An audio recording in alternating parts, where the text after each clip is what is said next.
തമിഴ്നാട്ടുകാർ നമ്മൾ കരുതിയതുപോലെയല്ല. സാധാരണക്കാരനായ ഒരു തമിഴ്നാട്ടുകാരന്റെ റേഞ്ച് മനസ്സിലാക്കാൻ എനിക്കൊരൽപ്പം സമയം വേണ്ടി വന്നു.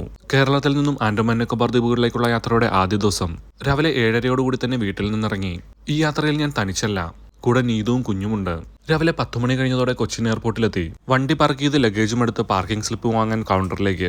350 രൂപയാണ് എയർപോർട്ടിൽ ഒരു ദിവസം വണ്ടി പാർക്ക് ചെയ്യാൻ വരുന്ന ചാർജ്. മുമ്പ് അത് 200 മാത്രമായിരുന്നു. എത്ര ദിവസം വണ്ടി ഇവിടെ പാർക്ക് ചെയ്യേണ്ടി വരുമെന്ന് തീരുമാനിക്കാതെയുള്ള യാത്രയാണ് ഇപ്രാവശ്യത്തേത്. നേരെ എയർപോർട്ടിനുള്ളിലേക്ക് ലഗേജ് എല്ലാം ഡ്രോപ്പ് ചെയ്ത് ബോർഡിംഗ് പാസ് വാങ്ങി. പെട്ടെന്ന് തന്നെ സെക്യൂരിറ്റി ചെക്കിങ്ങും പൂർത്തിയാക്കി. രാവിലെ ഒന്നും കഴിച്ചിരുന്നില്ല. ഫ്ലൈറ്റിന് ഇനിയും സമയമുണ്ട്. ലോഞ്ചിൽ കയറി എന്തെങ്കിലും കഴിക്കാമെന്ന് തീരുമാനിച്ചു. നേരെ ലോഞ്ചിലേക്ക്. ഫ്രീ ലോഞ്ച് ആക്സസ് ഉള്ള ഡെബിറ്റ് കാർഡുകളും ക്രെഡിറ്റ് കാർഡുകളും ഉണ്ടെങ്കിൽ സൗജന്യമായി എയർപോർട്ടിൽ നിന്നും ഭക്ഷണം കഴിക്കാം. ലോഞ്ചിലിരുന്ന് വിശ്രമിക്കാം. ലോഞ്ചിനുള്ളിൽ കയറി. ലോഞ്ചിൽ വലിയ തിരക്കൊന്നുമില്ല. കഴിക്കാനായി ഇഡലിയും സാമ്പാറും ഇടിയപ്പവും കറിയും ഉപ്പുമാവും ഓംലറ്റും സോസേജും പൊറോട്ടയും സാൻഡ്വിച്ചും എല്ലാമുണ്ട്. കൂടാതെ മഫിനും പേസ്ട്രിയും ഉഴുന്നുവടയും കേക്കുമെല്ലാം ഉണ്ട്. നീതു എന്തൊക്കെയോ എടുത്തുകൊണ്ട് പോയി കഴിക്കാനിരുന്നു. എയർപോർട്ടിലേക്ക് വരുന്ന വഴിയെല്ലാം വിശപ്പിന്റെ അലേർട്ട് ഇടയ്ക്കിടയ്ക്ക് നീതു തന്നിരുന്നു. എയർപോർട്ടിലെത്തി ഭക്ഷണം കഴിക്കാമെന്ന് പറഞ്ഞാണ് ഇതുവരെ അടക്കിയിരുത്തിയത്. അല്പം ഉപ്പുമാവും കഴിച്ച് ലോഞ്ചിൽ അല്പനേരം വിശ്രമിച്ചിരിക്കുമ്പോഴേക്കും ഫ്ലൈറ്റിന്റെ ടൈമായി. നേരെ ഗേറ്റിനടുത്തേക്ക്. ഗേറ്റിനടുത്തെത്തിയപ്പോൾ തന്നെ ബോർഡിംഗ് തുടങ്ങിയിരുന്നു. 11:30 വിമാനത്തിനുള്ളിലേക്ക്. സീറ്റ് കണ്ടെത്തി. വിൻഡോ സീറ്റും മിഡിൽ സീറ്റുമാണ് ഞങ്ങൾക്ക് കിട്ടിയിട്ടുള്ളത്. വിമാനത്തിനുള്ളിൽ കയറിയപ്പോൾ തന്നെ വെങ്കിട്ട് നല്ല ഉറക്കത്തിലാണ്. 12 മണി കഴിഞ്ഞതോടെ വിമാനം ടേക്ക് ഓഫ് ആയി. വിമാനം പറന്നു തുടങ്ങിയതും വെങ്കിട്ടുണർന്നു. വിമാനയാത്ര കുഞ്ഞിന് ബുദ്ധിമുട്ടുണ്ടാക്കുമോ എന്ന സംശയം ഉണ്ടായിരുന്നെങ്കിലും ഞങ്ങളെക്കാൾ കൂടുതൽ ആസ്വദിച്ചത് വെങ്കിട്ടാണെന്ന് തോന്നുന്നു. വിമാനം ലാൻഡ് ആകാറായപ്പോഴേക്കും എയർ ഹോസ്റ്റസ് കുഞ്ഞിന് കൊണ്ട് കൊടുത്തതാണ്. ഒരു ഗ്രാനുല ബാറും കുറിപ്പുമുണ്ട്. എന്തായാലും വെങ്കിട്ടിന്റെ ആദ്യ വിമാനയാത്രയുടെ ഓർമ്മയ്ക്കായി സൂക്ഷിക്കാൻ ഇത് തന്നെ ധാരാളം. 1 മണി അടുക്കാറായതോടെ വിമാനം ചെന്നൈ അടുക്കാറായിരിക്കുന്നു. വിമാനത്തിലിരുന്നു കൊണ്ടുള്ള ചെന്നൈയുടെ ദൃശ്യം അതിമനോഹരമാണ്. 1 മണി കഴിഞ്ഞതോടെ വിമാനം ചെന്നൈയിൽ ലാൻഡ് ചെയ്തു. ഇനി പോയി ലഗേജ് കളക്ട് ചെയ്യണം. ലഗേജ് എത്താൻ അല്പം വൈകി.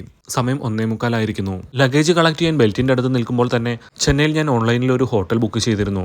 ലഗേജ് എല്ലാം എടുത്തുകൊണ്ട് ഇനി പ്രീപെയ്ഡ് ടാക്സി ബുക്കിംഗ് കൗണ്ടറിലേക്കാണ്. ഹോട്ടലിലേക്ക് പോകാനുള്ള ഒരു ടാക്സി വിളിക്കണം. ടാക്സി ബുക്ക് ചെയ്തു. 3 കിലോമീറ്റർ മാത്രമാണ് എയർപോർട്ടിൽ നിന്നും ഹോട്ടലിലേക്കുള്ള ദൂരമെങ്കിലും 400 രൂപയാണ് ടാക്സി ബുക്കിംഗ് ചാർജായി വന്നിട്ടുള്ളത്. അല്പം ചാർജ് കൂടുതലാണോ എന്നൊരു സംശയം. ലഗേജ് എല്ലാം എടുത്ത് വണ്ടിയിലാക്കി. ഡ്രൈവർക്ക് ഹോട്ടലിന്റെ പേരും പറഞ്ഞു കൊടുത്ത് ഇനി ഹോട്ടലിലേക്കാണ്. നീതുവിന്റെ വിശപ്പിന്റെ സൈറൻ വീണ്ടും അടിച്ചു തുടങ്ങി. കഴിഞ്ഞ എന്റെ കാശ്മീർ റൈഡിൽ മിക്ക ദിവസങ്ങളിലും ലഞ്ച് കഴിക്കാൻ ഞാൻ മറന്നിരുന്നു. എന്നാൽ നീതു കൂടെ ഉണ്ടെങ്കിൽ അങ്ങനെയല്ല. കൃത്യസമയത്ത് നമ്മൾ അലാറം വെക്കുന്നതിന് തുല്യമായി എനിക്ക് വിശക്കുന്നു എന്ന ഡയലോഗ് പറഞ്ഞുകൊണ്ടിരിക്കും. അതുകൊണ്ട് ഗുണം എനിക്കുമുണ്ട്. കൃത്യസമയത്ത് ഭക്ഷണം കഴിക്കാൻ പറ്റുന്നുണ്ട്. വളരെ പെട്ടെന്ന് തന്നെ ഹോട്ടലിലെത്തി. ലഗേജ് എല്ലാം എടുത്ത് റിസപ്ഷനിലേക്ക്. ചെക്ക് ഇൻ നടപടികളെല്ലാം പൂർത്തിയാക്കി നേരെ റൂമിലേക്ക്. നല്ല മികച്ച റൂം തന്നെയാണ് കിട്ടിയിട്ടുള്ളത്. എയർപോർട്ടിൽ നിന്നും വണ്ടിയിൽ കയറിയപ്പോൾ തന്നെ വെങ്കിട്ട് നല്ല ഉറക്കം തുടങ്ങിയിരുന്നു. ഹോട്ടലിലെത്തിയിട്ടും ആശാൻ ഉണർന്നിട്ടില്ല. വെങ്കിട്ട് പൊതുവെ അങ്ങനെയാണ്. എത്ര ശബ്ദമുണ്ടെങ്കിലും ഏത് സ്ഥലത്താണെങ്കിലും അവന്റെ ഉറക്കം അവൻ ഉറങ്ങി തന്നെ തീർക്കും. 2:30 കഴിഞ്ഞതോടെ കുഞ്ഞു ഉറക്കമുണർന്നപ്പോഴേക്കും ലഞ്ച് കഴിക്കാനായി ഹോട്ടലിന്റെ തന്നെ റെസ്റ്റോറന്റിലെത്തി. ഞണ്ടുകൊണ്ടുള്ള ലോലിപോപ്പ് അധികമൊന്നും കണ്ടിട്ടില്ല. മെനുവിൽ ക്രാബ് ലോലിപോപ്പ് കണ്ടുകൊണ്ട് ഒരെണ്ണം കഴിച്ചു നോക്കാമെന്ന് കരുതി. ഒരു ക്രാബ് ലോലിപോപ്പും ഒരു ഫ്രൈഡ് റൈസും ഓർഡർ നൽകി. ക്രാബ് ലോലിപോപ്പ് എത്തി. സാധാരണ ഞണ്ടെന്നൊക്കെ കേട്ടാൽ അറയ്ക്കുന്ന നീതുവാണ്. വെറുതെ ഒന്ന് ടേസ്റ്റ് നോക്കാൻ എടുത്തതാണ്. സംഭവം ഇഷ്ടപ്പെട്ടെന്ന് തോന്നുന്നു. ഒരു ഫ്രൈഡ് റൈസ് 2 പേർക്ക് ധാരാളമായി തികഞ്ഞു. ലഞ്ചും കഴിച്ച് തിരിച്ച് റൂമിലേക്ക്. അല്പനേരത്തെ വിശ്രമത്തിന് ശേഷം വൈകുന്നേരം 5 മണിയോടുകൂടി ചെന്നൈ കറങ്ങാനായി ഇറങ്ങി. മറൈന ബീച്ചിലേക്ക് പോകുന്നതിനായി ഒരു ഊബർ ടാക്സി വിളിച്ച് കാത്തിരിപ്പാണ്. ടാക്സി എത്തി. സത്യത്തിൽ ആൻഡമാൻ നിക്കോബാർ ദ്വീപുകളിലേക്ക് പോകുന്ന വഴിക്ക് ചെന്നൈയിൽ ഒരു ദിവസം സ്റ്റേ എടുക്കേണ്ട യാതൊരു ആവശ്യവും ഉള്ളതല്ല. ആൻഡമാനിലേക്ക് പോകുന്ന ഫ്ലൈറ്റ് എല്ലാം ചെന്നൈ വഴി കണക്റ്റഡ് ആയിട്ടാണ് പോകുന്നത്. നീതു ആണെങ്കിൽ ചെന്നൈ ഇതുവരെ കണ്ടിട്ടുമില്ല. എന്നാൽ പിന്നെ ചെന്നൈയിൽ ഒരു ദിവസം ഇറങ്ങി ചെന്നൈയൊക്കെ ഒന്ന് കണ്ടതിന് ശേഷം ആൻഡമാനിലേക്ക് പോകാമെന്ന് തീരുമാനിച്ചതാണ്. അതുമല്ല, ഞാൻ ആൻഡമാനിലേക്ക് പോകുന്നത് സുഹൃത്തായ ശരത്തിന്റെ സാരഥി ഹോളിഡേയ്സ് വഴിയാണ്. കുഞ്ഞുമായുള്ള ആദ്യത്തെ ദീർഘദൂര യാത്ര ഒരു പാക്കേജ് എടുത്ത് പോകുന്നതാവും സേഫ് എന്ന് എനിക്ക് തോന്നി. ബീച്ചിലെത്തി. സ്ട്രീറ്റ് ഫുഡുകളുടെ ഒരു ഏരിയ തന്നെയാണ് മറീന ബീച്ചും പരിസരവും.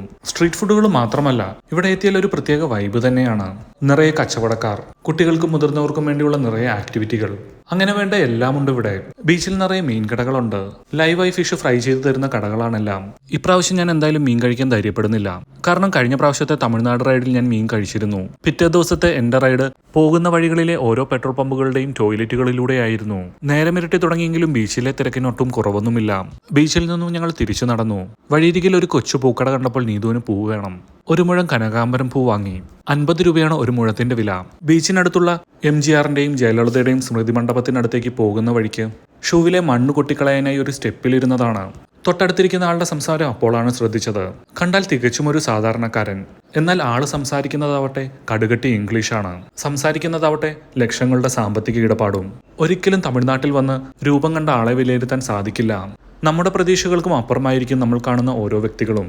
ഇത് എനിക്ക് മാത്രം ഉണ്ടായിട്ടുള്ള അനുഭവമല്ല, തമിഴ്നാട്ടിൽ വന്ന പല മലയാളികളും അനുഭവിച്ചറിഞ്ഞ കാര്യം തന്നെയാവും. MGR അന്ത്യവിശ്രമം കൊള്ളുന്നതിന് തൊട്ടപ്പുറത്ത് തന്നെയാണ് ജയലളിതയുടെ സ്മൃതി മണ്ഡപവും. ജയലളിതയുടെ സ്മൃതി മണ്ഡപത്തിലെത്തിയപ്പോൾ അല്പം മുമ്പ് വാങ്ങിയ കനകാംബര പൂക്കൾ നീതുവിന് അവിടെ വെക്കണം. എന്തോ ഇതിവിടെ വെക്കാൻ വാങ്ങിയ പൂക്കളൊന്നുമല്ല, വെറുതെ ഒരു രസത്തിന് നീതു വാങ്ങിയതാണ്. പൂക്കളും വെച്ച് ഞങ്ങൾ ഹോട്ടലിലേക്കുള്ള മടക്കമായി. സമയം 7:30 ആയിരിക്കുന്നു. റോഡിലെത്തി ഊബർ ടാക്സി ബുക്ക് ചെയ്തു. പെട്ടെന്ന് തന്നെ ടാക്സി എത്തി. ഇങ്ങോട്ട് വന്നപ്പോൾ ടാക്സി ചാർജ് 400 രൂപയായിരുന്നു. അങ്ങോട്ട് പോകുമ്പോൾ തിരക്കിന്റെ ആവാം, ഇപ്പോൾ കാണിക്കുന്നത് 450 രൂപയാണ്. മൊത്തം 19 കിലോമീറ്റർ ഉണ്ട് ഹോട്ടലിലേക്ക്. എന്നാൽ ഉച്ചയ്ക്ക് എയർപോർട്ടിൽ നിന്നും പ്രീപെയ്ഡ് ടാക്സി ഹോട്ടലിലേക്ക് വിളിച്ചപ്പോൾ 400 രൂപ ആയിരുന്നു. അതാവട്ടെ ഓടിയത് വെറും 3 കിലോമീറ്റർ മാത്രം. വെറുതെയല്ല ഓൺലൈൻ ടാക്സി സർവീസുകൾ ഇത്രയ്ക്ക് പോപ്പുലർ ആവുന്നത്. 8:30 ഹോട്ടലിൽ തിരിച്ചെത്തി. റൂമിലെത്തി ഒന്ന് ഫ്രഷപ്പ് ആയതിനു ശേഷം 9 മണിയോടെ ഡിന്നർ കഴിക്കാനായി ഇറങ്ങി. ഇനി നാളെ രാവിലെ തന്നെ മനോഹരമായ ദ്വീപ് സമൂഹങ്ങളിലേക്കുള്ള യാത്ര തുടരണം.